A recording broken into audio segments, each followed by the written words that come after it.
नमस्कार, मैं भविष्य कुमार। उपराष्ट्रपति चुनाव में कांग्रेस के उम्मीदवार की जीत हो गई है। हेडलाइन में आपने देखा होगा बड़ा झटका, लेकिन सवाल यह है झटका किसको? क्या हर चुनाव मोदी जी के लिए होता है? और क्या हर रिजल्ट को उनके आसपास घुमाना जरूरी है?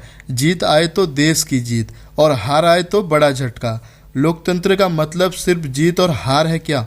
या फिर डेमोक्रेसी का मतलब है एक प्रोसेस, एक रिमाइंडर कि कुर्सी किसी की परमानेंट नहीं है। आप सोचिए, आप एक आम आदमी हैं, सुबह बाजार गए, टमाटर 100 रुपये किलो मिला, ये आपके लिए बड़ा झटका है। रात को बिजली चली गई, गर्मी से नींद खराब हो गई, ये भी एक झटका है। मगर इन झटकों पर कोई डिबेट नहीं होती। टीवी स्टूडियो में असली सवाल ये नहीं होता कि आपको रोज की जिंदगी में क्या झेलना पड़ रहा है। असली सवाल बन जाता है किसने किसको हराया। मीडिया का स्टाइल भी अजीब है। उपराष्ट्रपति का पद एक कॉन्स्टिट्यूशनल रेस्पॉन्सिबिलिटी है, मगर कवरेज देखकर लगता है जैसे वर्ल्ड कप का फाइनल मैच चल रहा हो। ऑपोजिशन ने पलट दिया, सत्ता पक्ष को झटका। पर क्या आम आदमी के लिए ये सच में इतना बड़ा पलट है? क्या आपके घर का बिजली का बिल कल से कम हो जाएगा या आपके बच्चे का स्कूल बेहतर हो जाएगा? नहीं, आपके लिए जीत का मतलब तब होगा जब आपकी आवाज़ सच में सुनी जाए। चलिए थोड़ा कॉन्टेक्स्ट को समझिए। उपराष्ट्रपति का पद सिर्फ एक कुर्सी नहीं है, उसके अपने पावर्स हैं, रेस्पॉन्सिबिलिटीज़ हैं। पर हमारी आदत क्या है? हम उसे भी एक पॉलिटिकल टग ऑफ वार बना देते हैं। और जब हर न्यूज़ हेडलाइन में बड़ा झटका लिखा जाता है, मैं सोचता हूँ असली झटका तो आपको लगता है ना, जब दवाई के दाम बढ़ जाते हैं, जब पेट्रोल 100 से ऊपर चला जाता है, जब नौकरी की तलाश में लोग शहर दर शहर भटक रहे होते हैं। उस वक्त कोई ब्रेकिंग न्यूज़ नहीं होती। एक बात और, डेमोक्रेसी की असली ताकत इस बात में है कि सत्ता बदलती रहती है। जीत और हार दोनों याद दिलाते हैं कि नेता जनता के लिए जिम्मेदार हैं। मगर ये याद किसे रहता है? नेता को, मीडिया को, या सिर्फ आम आदमी को? क्या आपने नोटिस किया है, हर बार जीत को एक सेलिब्रेशन बनाया जाता है और हर बार हार को एक कॉन्स्पिरेसी या एक झटका। किसी भी केस में आम आदमी का सवाल पीछे छोड़ दिया जाता है। आप खुद से पूछिए, क्या आपने कभी अपने नेता से ये सवाल किया कि बिजली कब सस्ती होगी, गैस सिलेंडर का दाम कब कम होगा, आपके शहर का हॉस्पिटल कब तक ठीक होगा? या आपने सिर्फ पूछा किसने किसको हराया? जब तक आप असली सवाल नहीं पूछोगे तब तक असली जवाब भी नहीं मिलेगी। और मीडिया को तो एक तमाशा चाहिए होता है, रिजल्ट का तमाशा, हेडलाइन का तमाशा, ब्रेकिंग न्यूज का तमाशा, और असली मुद्दे वही के वही। आप सोचिए, पिछले कुछ सालों में कितने चुनाव हुए? हर चुनाव के बाद एक नया बड़ा झटका या बड़ी जीत। लेकिन क्या महंगाई रुकी? क्या बेरोजगारी कम हुई? क्या हेल्थ और एजुकेशन बेहतर हुए? आप ही जवाब दीजिए। इसलिए आज की जीत को एक रिमाइंडर समझिए। रिमाइंडर इस बात का कि डेमोक्रेसी अभी भी जिंदा है। रिमाइंडर इस बात का कि कुर्सी परमानेंट नहीं है। मगर अपने असली सवाल मत भूलिए।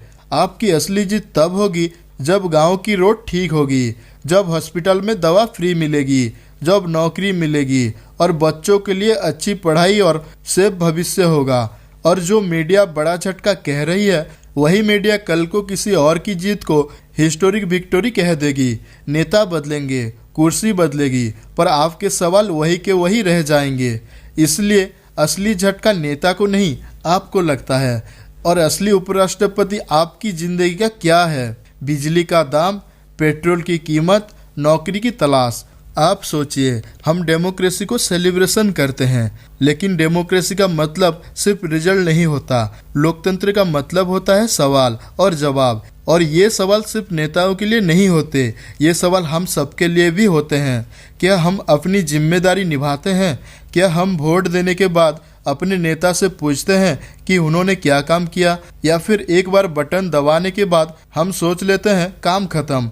डेमोक्रेसी तभी मजबूत होगी जब जनता सिर्फ चेयरिंग क्राउड ना बने, बल्कि एक कॉन्शियस सिटीजन बने। और अब जरा मीडिया की बात करते हैं। मीडिया का एक ही काम रह गया है, तमाशा बनाना। तमाशा रिजल्ट का, तमाशा स्लोगन का। पर जब आपके गांव के स्कूल में टीचर की कमी होती है, जब शहर के हॉस्पिटल में बेड नहीं मिलता, तो वो तमाशा क्यों नहीं बनता। क्या आपने कभी टीवी पर डिबेट देखी है जिसमें सवाल ये पूछा गया हो कि आपके एरिया के पब्लिक स्कूल में कितने टीचर हैं, या फिर आपके ज़िले के हॉस्पिटल में कितनी दवाइयाँ फ्री मिलते हैं? नहीं ना, क्योंकि वो ब्रेकिंग न्यूज़ नहीं है। और जब तक ये ब्रेकिंग न्यूज़ नहीं बनेगा तब तक असली झटका आप ही को लगता रहेगा। आप नोटिस कीजिए, हर बार जब रिजल्ट आता है तो कहीं ना कहीं एक शब्द घूमता है, मैसेज। कहता जाता है जनता ने एक मैसेज दिया है, मगर क्या सच में आपका मैसेज सुना जाता है? आप रोज़ महंगाई से परेशान होते हैं, रोज़ बेरोजगारी से जूझते हैं। आपका मैसेज क्या सिर्फ एक वोट तक सीमित है और फिर 5 साल के लिए आप चुप हो जाते हैं? सोचिए, मैसेज देना सिर्फ वोट से नहीं होता। मैसेज देना तब होता है जब आप रोज़ सवाल करते हैं, अपने गांव के प्रधान से लेकर शहर के मेयर तक। एक और बात आप नोटिस करेंगे कि हमारे देश में पॉलिटिकल डिबेट सिर्फ लीडर्स के आसपास घूमती है। एक नेता जीत गया, दूसरा हार गया, मगर क्या कभी हमने डिस्कस किया कि एक टीचर जीता या हारा, एक डॉक्टर जीता या हारा? एक टीचर जीतता है तब जब उससे पढ़ाने के लिए रिसोर्स मिलते हैं। एक डॉक्टर तब जीतता है जब हॉस्पिटल में बेसिक फैसिलिटीज होती हैं, और एक आम आदमी तब जीतता है जब उसकी ज़िंदगी थोड़ी आसान हो जाती है। लेकिन ये जीत आपको किसी हेडलाइन में दिखाई देती है। शायद कल को कोई कह देगा ये जीत देश के लिए हिस्टोरिक है, मगर देश की हिस्टोरी लिखते वक्त क्या कोई लिखेगा कि इस जीत के बाद आपके गांव की सड़क ठीक हो गई थी? क्या लिखा जाएगा कि इस जीत के बाद आपको नौकरी मिल गई थी? नहीं, हिस्टोरी में लिखा जाएगा किसने किसको हराया। मगर आपके घर की हिस्टोरी वो तो आप ही लिख सकते हैं, और उस हिस्टोरी में एंट्री होती है बिजली के बिल की, दवाइयों के दाम की, स्कूल की फ़ी की। डेमोक्रेसी की सबसे बड़ी खूबसूरती ये है कि ये कभी ख़त्म नहीं होता। इलेक्शन ख़त्म हो जाता है पर डेमोक्रेसी ख़त्म नहीं होता। आपका सवाल ही डेमोक्रेसी को जिंदा रखता है। लेकिन अगर आपने अपने सवाल छोड़ दिए तो डेमोक्रेसी सिर्फ एक इवेंट बनकर रह जाएगा, एक इलेक्शन का इवेंट और कुछ नहीं। तो दोस्तों, जीत को जीत समझिए, हार को हार समझिए, मगर असली जीत तब होगी जब आप अपनी ज़िंदगी के उपराष्ट्रपति को पहचानोगे, और वो है आपके खुद के सवाल। आपके सवाल ही आपकी डेमोक्रेसी हैं, आपके सवाल ही आपका असली वोट है। और जब तक आप सवाल करते रहेंगे तब तक असली जीत आपकी होगी। नमस्कार, मैं भविष्य कुमार।